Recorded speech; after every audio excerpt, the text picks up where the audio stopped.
Today I've come with a 2021 Booker Prize winning work, The Promise, by Damon Galgut. And Damon Galgut is a South African writer, and this is his ninth novel, which was shortlisted. The work was twice shortlisted for Booker Prize, and now this particular novel, this is quite an interesting novel in the sense that this novel talks about, or it is the story of the troubled life of a white family, Swart family, who are residing in South Africa in the Lombard place.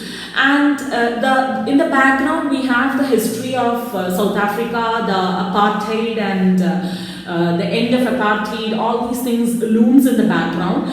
But in the foreground, we see the story of four characters. You have four main characters. One is Aimer, who could be taken as the central character. The story begins when she is 13 years old. And you have her sister Astrid, then you have her brother Anton Swart, Astrid Swart, and Aimer Swart. And you have Rachel and Herman Albertus Swart, who was called Manny, that is her father, and Rachel is her mother.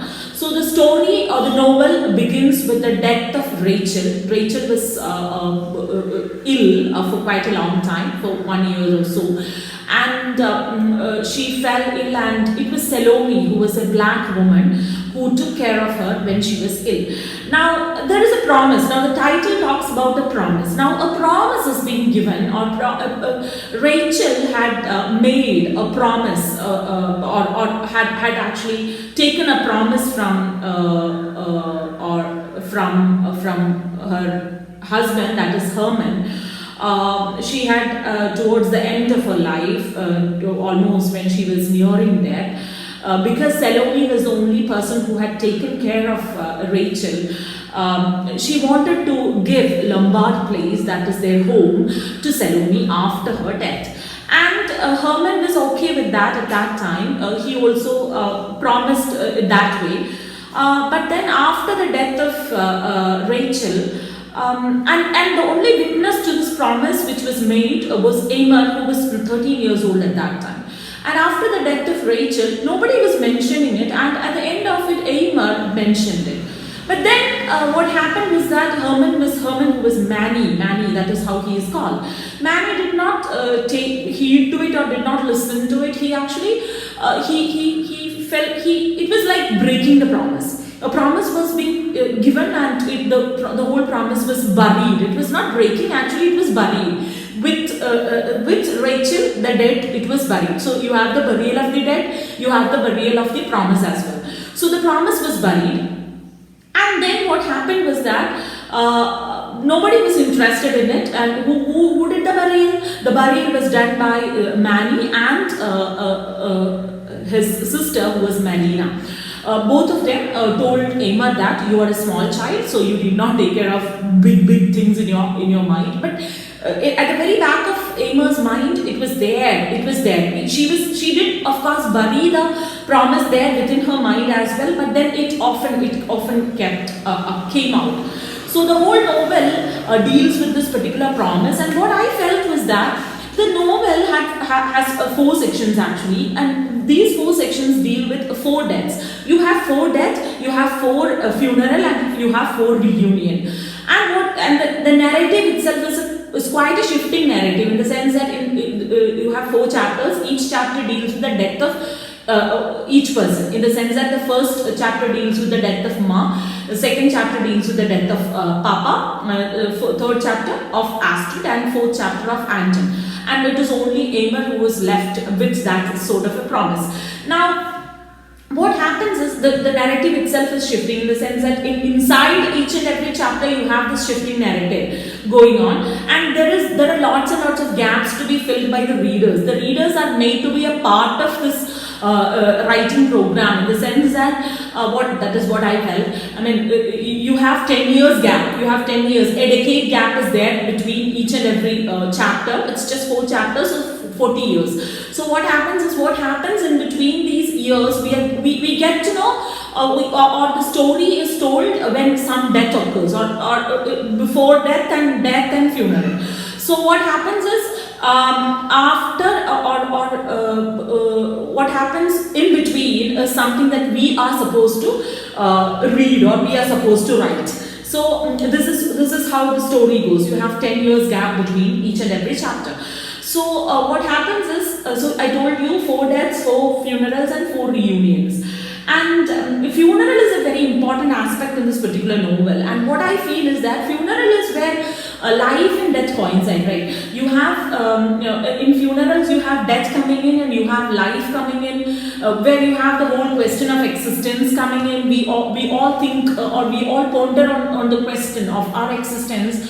And on the one hand, we have come here to bid adieu or bid goodbye to our kith and kin, our beloved ones. But at the same time, on the other hand, we are here to make arrangements for our life to move on, right? We need to move on. So there are promises which are being given by the dead, which you can either break or keep, kind of things. So it's up to you, and we need to move on. We need to make arrangements for our own life. So promises are either kept or are just buried. And what happens, what I feel like happening is that you have a promise by Rachel, that is, you are supposed to, or Rachel had made Herman promise that he would, of course, give the house to Salome. And what happens at the end of is that Herman buries the promise with the burial of Rachel.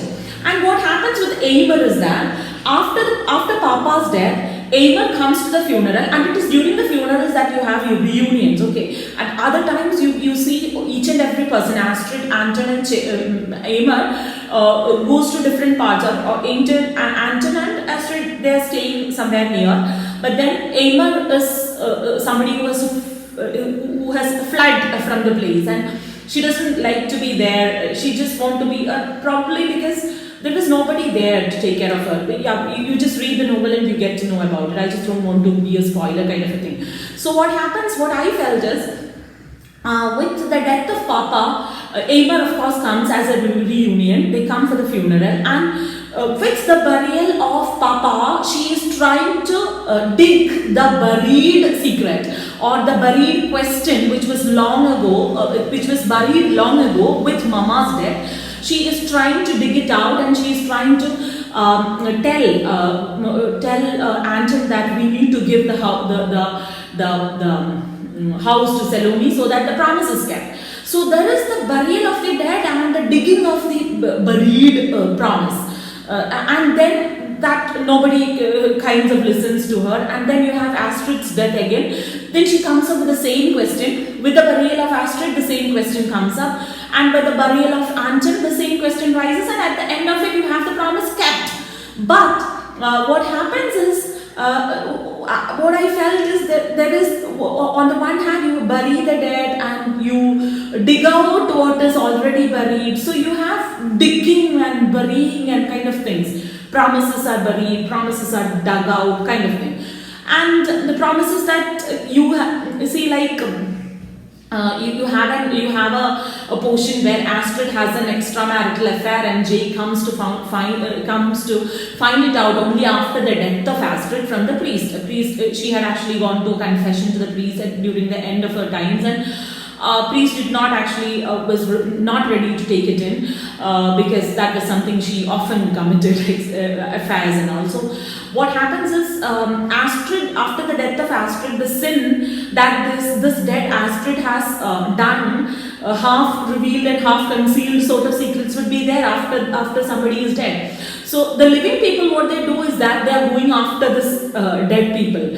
They are going after this dead people, and Jake is pondering after with whom Astrid had an affair, sort of things. He is even ready to go beyond the grave to find out the answers, or the unsaid answers. So there are so many unanswered answers, there are so many mysteries hidden, there are so many things which are of course left unsaid in this particular novel as such. So what I feel is that the promise which the dead gives, of course, lingers on in the life or in the living people. So this is, of course, quite an interesting novel in the sense that you should, of course, read it. Quite an interesting novel where we do have a place, or we do have a lot of things to do, in the sense we need to fill the gap. There is a huge there are lots and lots of gaps to be filled by the readers. We become writers with Damon Galgut. So, like Damon Galgut says, we are, of course, expecting more from South African writers. Thank you.